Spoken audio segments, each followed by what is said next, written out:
हम मीनू झा प्रणाम करै छी समस्त मिथिलावासी के।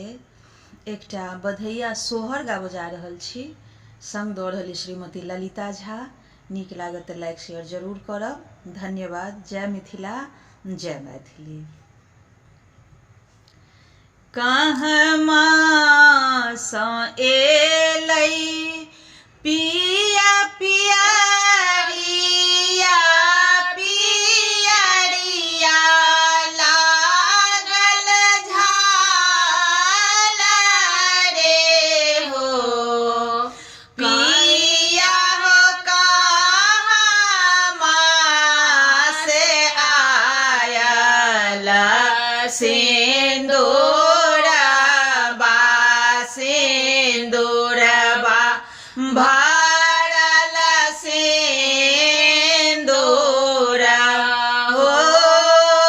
पियबा हो कहमा से आयल सिंदूरबा सिंदूरबा भरल सिंदूर हो। नहिरा से आयल पिया पियरिया पियरिया लागल झाल रे हो। पिया हो सासुरा सँ आयल सिंदूरबा सिंदूरबा भरल सिंदूर हो। कहमा धरबै पिया पियरिया पियरिया लागल झाल रे हो।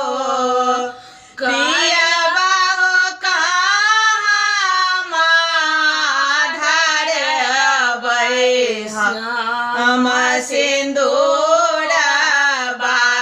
सिंदूरबा भरल सिंदूर हो।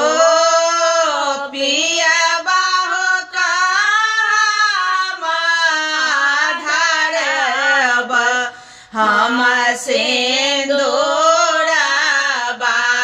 सिंदूरबा भरल सिंदूर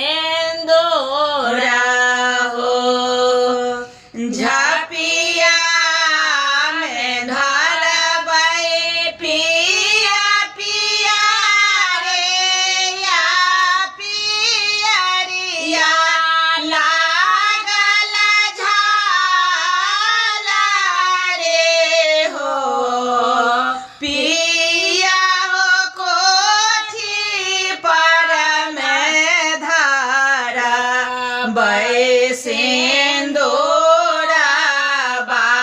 सिंदूरबा भरल सिंदूर हो। पिया हो कोठी पर में धरबै सिंदूर